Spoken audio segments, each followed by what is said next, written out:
그 참석을 못한 사역 목자가 계시네요. 보니까 어제도 근데 감기 때문에 그런 분들도 계시고, 그래서 이 참석을 못하시는 분들 새벽에 영상으로도 참석해야 하는데, 그런 분들을 위해서 오늘은 김연희 목장이 주관하니까, 김연희 목자 어디 있어요? 어디? 네네.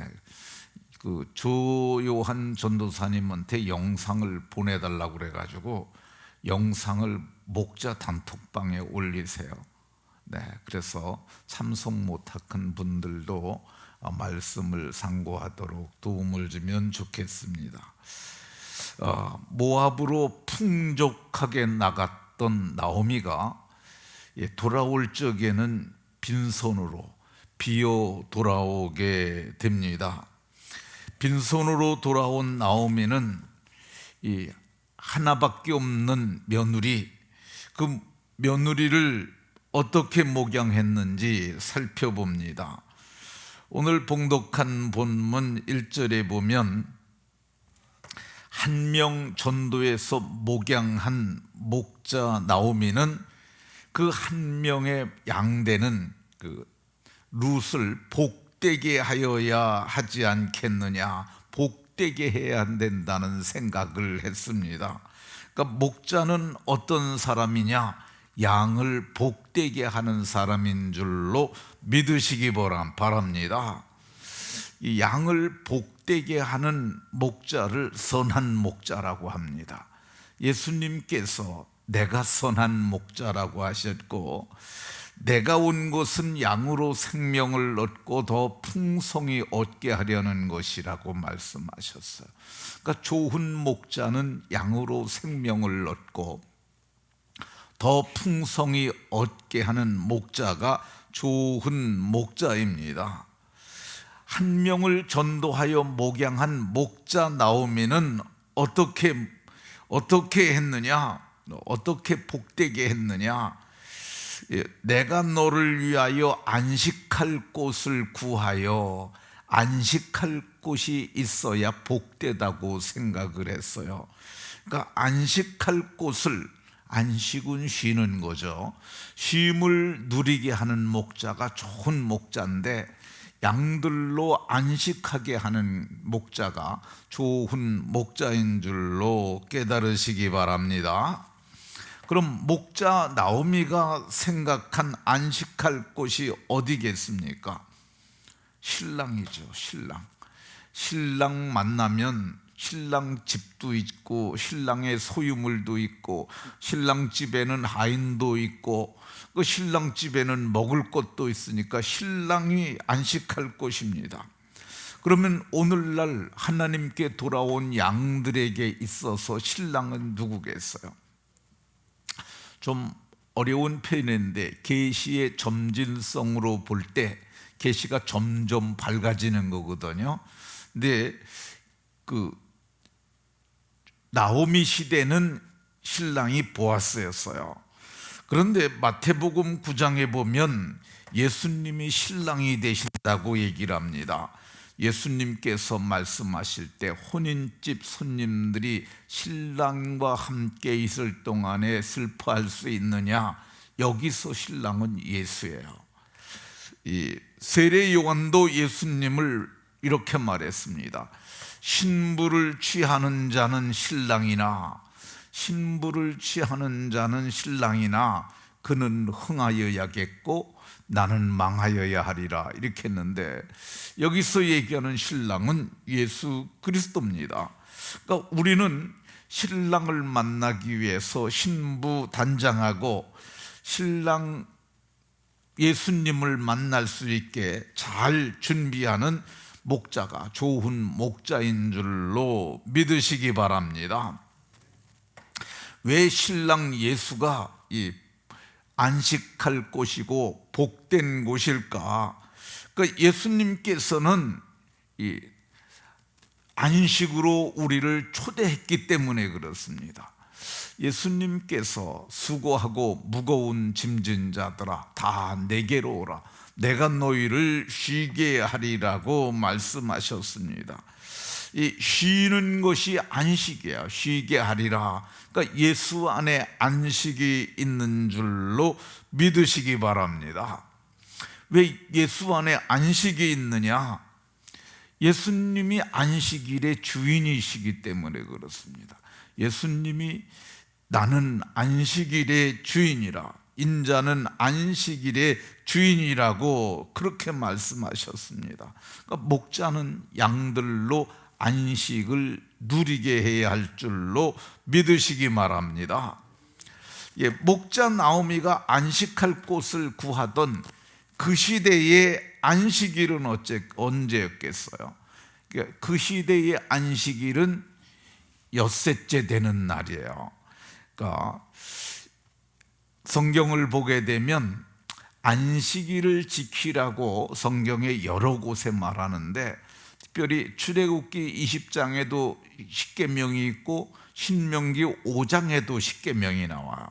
근데 출애굽기 20장의 십계명에는 엿새 동안 나 여호와가 하늘과 땅과 바다와 그 가운데 모든 것을 만들고 이 일곱째 날에 쉬었음이니까 라고 말씀하고, 그러므로 내가 안식일을 복되게 했으니까 너희는 그날에 안식하라고 이렇게 말씀합니다. 그러니까 세상 모든 것을 만들고 그리고 창조 기념일로 안식하신 것이에요. 신명기 5장에서는 좀 안식일을 지켜야 하는 이유를 내 하나님 여호와가 강한 손과 편팔로 거기서 너희를 인도하여 내었나니 그러므로 너희가 안식일을 지켜야 한다고 이렇게 말씀합니다. 그러니까 안식일을 지키는 개념이 두 개념이에요. 하나는 창조 기념일, 하나는 구원 기념일. 이 두 개념으로 안식일을 지켜야 하는데, 이 안식일의 주인이신 그리스도가 오신 후에 그리스도께서 안식 후 첫날에, 그날이 안식 후 첫날이 주의 날이에요. 그 첫날에 부활하심으로 그리스도께서 죽은 자 가운데 다시 살아서 잠자는 자들의 첫 열매, 부활의 첫 열매가 되셨어요. 이게 새 창조입니다. 새 창조. 그렇잖아요.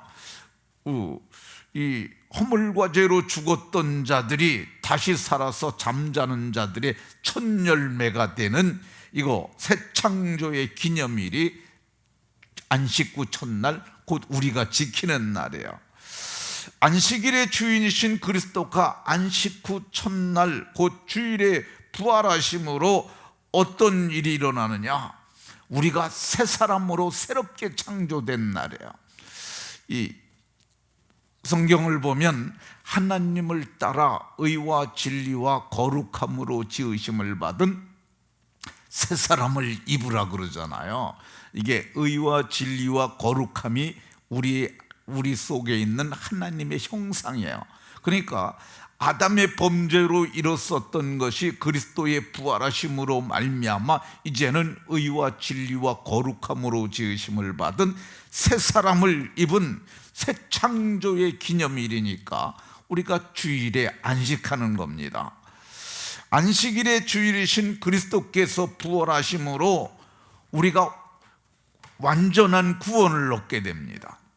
구약시대는 염소와 송아지의 피로 죄사함을 받고 1년의 쉼을 누릴 수가 있었어요. 그런데 예수 그리스도는 자기 피로 영원한 속죄를 단번에 이루사, 그러니까 우리가 단번에 구원을 받은 거야. 단번에 속죄를 이루셨으므로 구원도 단번에 받은 건데, 그래서 단번에 구원을 받았으니까 그날이 구원 기념일인 거야. 에베소 2장 8절에서는 너희가 그 은혜에 의하여 믿음으로 말미암아 구원을 받았으니, 그 은혜가 뭐예요? 하나님의 아들이 십자가에서 죽으심으로 대속하심으로 영원한 속죄를 단번에 이루신 그 사건에 의하여 믿음으로 말미암아 구원을 받았으니 이것이 정말 구원 기념일이 되는 줄로 믿으시기 바랍니다. 그러니까 우리가 주일에 안식하는 거예요. 제가 사용하는 용어로 양들이 주일에 안식하게 하는 것이 그것이 복된 것인 줄로 믿으시기 바랍니다. 이게 어떤 의미냐면은 안식일이라는 이게 이제 그걸 좀 제가 사용하는 단어로 오버랩이라는 단어를 쓰는데 이 안식일이라는 밥그릇이 있어요. 근데 거기다가 랩핑으로다가 이렇게 딱 덮어요. 그러면 밥이 보이잖아요. 밥그릇에 밥이. 근데 이게 그 랩이 뭐냐면 주일이야. 주일과 안식일이 겹쳐져 있는 거야. 그러니까 어떤 분들은 이제 오늘날 주일은 세상에 사는 예배만 드리면 다 됐다고 생각하는 사람들이 있는데 그게 아니고 이 안식일이라는 개념의 주일이 오버랩된 거야. 그러니까 안식 주일에, 그래서 제가 정리한 용어가 뭐냐면 주일에 안식하는 복이에요. 한번 따라해 보십시다. 주일에 안식하는 복. 네, 주일에 안식하는 복에 참여해야 될 이유가 뭐냐면 이게 영원한 안식의 모형이에요. 그러니까 우리가 성경은 이렇게 얘기를 합니다. 그의 안식에 들어갈 약속이 남아 있을지라도 그랬는데 우리는 그 약속을 받고 안식을 지키는 거야. 근데 그의 안식에 예수님이 안식일의 주인이라고 그랬잖아요. 그의 안식이 천국이에요. 그의 안식에 지금 우리가 들어갈 약속을 받은 자들이고, 주일에 안식하던 자들이 히브리서 4장 10절에 보면은 이미 그의 안식에 들어간 자들이 있다고 말씀합니다. 이미 그의 안식에 들어간 자, 그게 누구겠어요? 지난해 안식에 들어간 사람이 있는데 송영근 집사가 우리와 같이 주일에 안식하던 자인데 이미 들어갔잖아요. 그런데 우리는 아직 안 들어갔어요. 그러니까 11절에 우리가 저 안식에 들어가기를 힘쓸지니, 영원한 안식에 들어가기를 힘쓰는 게 뭐냐? 오늘 안식을 지키는 거야. 저와 여러분들이 오늘 안식에 참여하는 자들이 이 오늘 안식을 지키는 것은 그림자면은 영원한 안식은 실체예요. 그 안식에 들어갈 사람들이 오늘 안식을 잘 지켜야 하는 줄로 믿으시기 바랍니다. 자, 그러면 안식할 곳을 구하려면 어떻게 해야겠어요? 2절에 보면은 나오미가 이렇게 얘기를 합니다. 타작마당으로 가라고 얘기를 하고 있어요. 타작마당. 타작마당이 어디입니까? 세례 요한은 주의 길을 평탄케 하는 자라고 이렇게 말합니다. 주님을 맞아들일 마음을 위해서 회개의 세례를 베풀어서 그 시대 사람들의 마음을 깨끗하게 했던 사람인데, 그가 이렇게 말합니다. 내 뒤에 오시는 분은 손에 키를 들고 자기의 타작마당을 정확게 하사. 손에 키를 들었다는 말이 이게 자동차 키 아니고 이 키질하는 키예요. 곡식 알곡과 쭉정이를 까부르는 키. 요즘 젊은 세대들은 잘 모르는데 나이 든 세대들은 다 알죠. 키질하는 거. 김주영 권사님 아셔요 이거? 키질. 그러니까 이 알곡을 모아서 곡간에 드리는 곳이 어디예요? 그게 교회예요. 타작마당, 자기의 타작마당이 교회예요. 그러니까 어디 가야 이 복을, 안식할 곳을 구하여 복을 누리느냐? 교회 가게 해야 합니다. 근데 이 룻은 이방 여자잖아요. 교회 한 번도 안 와본 여자예요. 그러니까 그 여자를 타작마당으로 가야 하고, 안식할 곳을 구하려면 어떻게 해야 되느냐? 이 3절에 너는 목욕하고 목욕하라고 얘기를 하고 있습니다. 목욕이 어떻게 하는 거예요? 물로 씻는 거죠. 목욕은 자기를 깨끗하게 하는 방편이에요. 이 에베소 5장 26절은 물로 씻어 말씀으로 깨끗하게 하사. 교회는 교회 들어가려면 어떻게 해야 되느냐? 물로 씻어야 돼요. 이 베드로 사도는 물은 예수 그리스도로께서 부활하심으로 말미암아 너희를 구원하는 편인데, 그것이 곧 세례라고. 베드로전서 3장 21절. 네. 물은 그리스도께서 부활하심으로 말미암아 너희를 구원하는 편인데 그게 곧 세례예요. 그러니까 교회 공동체 안에, 그리고 안식으로 들어가는 영원한 공동체 안에 들어오려면은 세례를 받게 하여야 합니다. 안식할 곳을 구하여 복되게 하려면 어떻게 해야 하느냐? 여기 3절에 기름을 바르고, 기름 바르라고 얘기를 하고 있습니다. 기름이 뭐냐? 누가복음 4장 18절에는 예수님께서 주의 성령이 내게 임하셨으니 이는 가난한 자에게 복음을 전하게 하시려고 내게 기름을 부으시고 했었는데, 여기 기름을 부으셨다는 말이 성령의 기름 부으심, 이렇게도 표현을 합니다. 그러니까 기름 부으심을 받아야 됩니다. 근데 우리에게 기름을 부어주시는 분이 누구냐?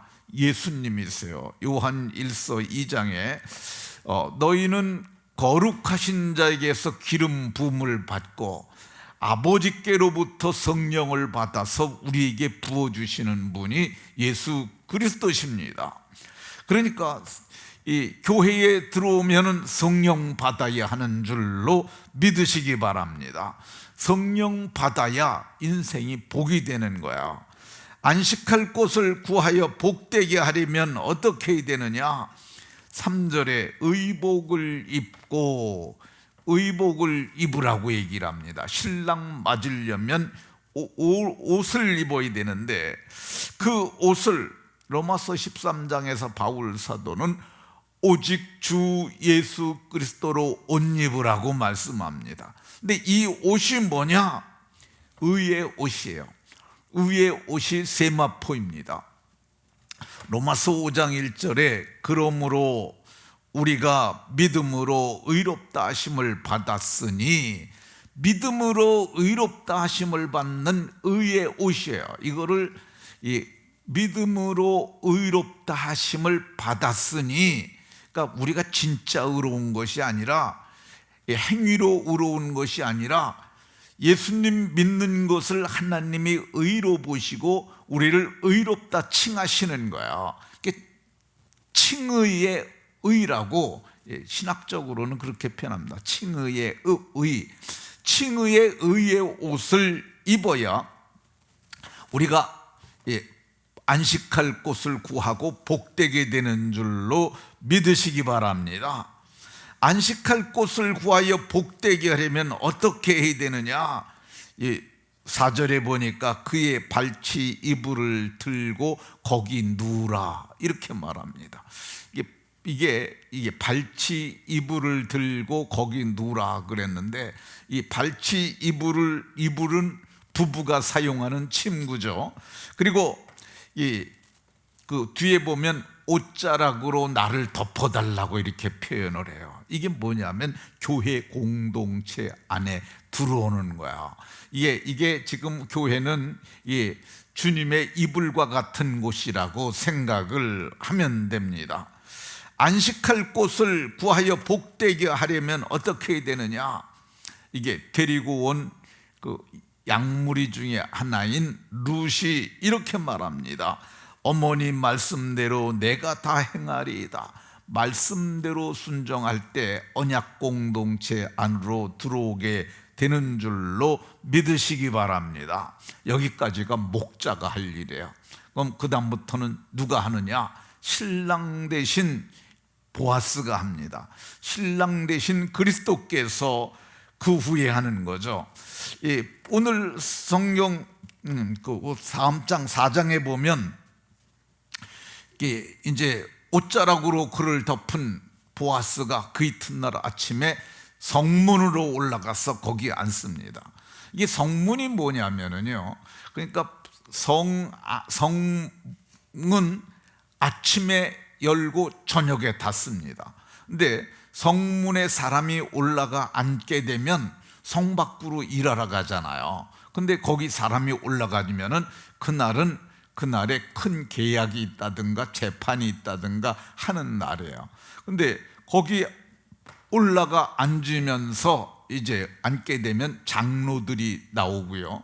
그리고 사람들이 지나가는데 보아스가 기업 물을 자, 자기보다 기업을 이제 그 말년의 기업을 다시 살 수 있는 자격이 있는 사람이 있어요. 그러니까 1순위가 뭐냐면 가장 가까운 친척, 그걸 근족이라고도 해요.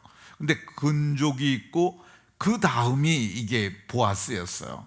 그래서 그가 기업 물을 자가 지나가니까 이렇게 얘기를 합니다. 1절에 아무개여 이리로 와서 앉으라, 이렇게 그 사람을 불렀어요.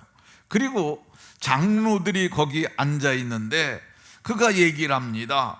모압 지방에서 돌아온 나오미가 우리 형제 엘리멜렉의 소유주를 팔려 함으로, 엘리멜렉은 나오미의 남편이죠.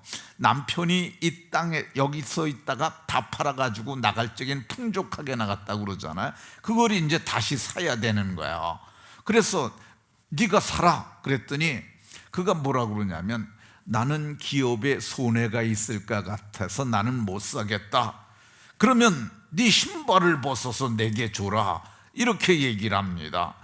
이 신발을 8절에 보면 4장 8절에 그 신발을 벗는 이게 관례가 있어요. 신발을 벗는 게 뭐냐면 포기 각서를 써주는 거와 마찬가지예요, 오늘날로 얘기하면. 그래서 나중에 문제가 생기면 네가 나 신발 벗어줬잖아, 자 이거 봐, 네가 포기각서 이거 여기 있잖아, 그러면서 이 신발을 벗는 거죠. 그래서 신발을 벗어주니까 그때 장로들이 있는 데서 얘기를 합니다. 장로들과 모든 백성에게 이르되, 그가 뭐라 그러냐, 내가 엘리멜렉과 말론 길련에게 있었던 모든 것을 나오미의 손에 산 일에 너희가 오늘 증인이 되었다고 이렇게 합니다. 그리고 이 룻을 사서 그가 아내를 삼았다고 이렇게 말씀합니다. 며느리 하나를 전도하고 목양한 나오미가 그러면 어떤 복을 받았습니까? 그가 전도하고 목양한 여인으로 말미암아서 복을 받는데 10절에 보면 죽은 자의 기업을 그의 이름으로 세워 그 이름이 끊어지지 않게 하는 복을 받았고요. 전도하고 목양한 여인으로 말미암아 유력한 자 보아스를 얻습니다. 그것을 사위라고 해야 할지 모르겠는데 어쨌든 기업을 이을 자를 얻게 됩니다. 그리고 이 빈손으로 돌아왔는데 남편도 죽고 아들 둘도 잃었는데 그 며느리가 임신하게 하심으로 그가 아들을 낳았어요. 그래서 아들을 낳아서 기업 물을 자가 이제는 14절에 보면 기업 물을 자가 내게 있게 되었다고 얘기를 합니다. 전에는 기업 물을 자가 없었어요. 그런데 이 물을 자가 없게 하지 아니하였다, 이 말이 기업 물을 자가 있게 하였다는 것이죠. 전도하고 목양했더니, 잘 목양 하나 했더니 그 여인이 아들을 낳아서 뭐가 됐느냐, 내 생명의 회복자가 되었어요. 15절에 생명의 회복자며 그랬는데, 이게 생명이 끊어졌잖아요. 엘리멜렉도 죽고 말론도 죽고 기럐도 죽고 다 죽어갖고 생명이 끊어졌는데 생명을 이어가는 생명의 회복자가 되었고요. 그리고 내 노년의 봉양자라고 얘기를 합니다. 노년의 봉양자가 된 이유가 뭐예요? 이게 노년이 되면 자식이 없으면 자기를 봉양해 줄 자가 없잖아요. 그런데 이 룻이 아들을 낳았는데 그 아들이 자기를 봉양해 줄 것을 이제는 기대하게 된 겁니다. 오늘날에는 뭐 국가가 보험도 주고 뭐 그래서 조금씩 돈이 생겨서 그러는데, 그 시대는 자식들이 보험과 같았어요. 이 모든 것을 다 잃었던 여인이 한 여진을 전도하고 목양했더니 그 아기가 낳은 이 아기를 취하여 품에 품고 양육자가 되었다고 이렇게 얘기를 합니다. 그러니까 나이 들어도 자식이 아기를 낳지 않으면 손주나 손녀를 못 앉잖아요. 그런 분들이 하는 얘기가, 아들 하나만 내게 나가도 그런 얘기 하잖아요. 나도 정말 아들이든지 이거 한번 안고 싶다는 거죠. 근데 요즘 애를 안 낳아가지고 그거를 못하는 분들이 있는데, 저는 외손녀가 둘이 있습니다. 내 친손녀는 아직 없는데 하나님께서 주셨으면 좋겠습니다. 전도한 여인이 어떤 여인이 됩니까? 사람들이 그래요. 너 한 명 데리고 왔는데 그 모함 여자이지만은 7 아들보다 귀한 며느리라고, 귀한 자부라고 이렇게 말을 합니다. 뿐만이 아닙니다.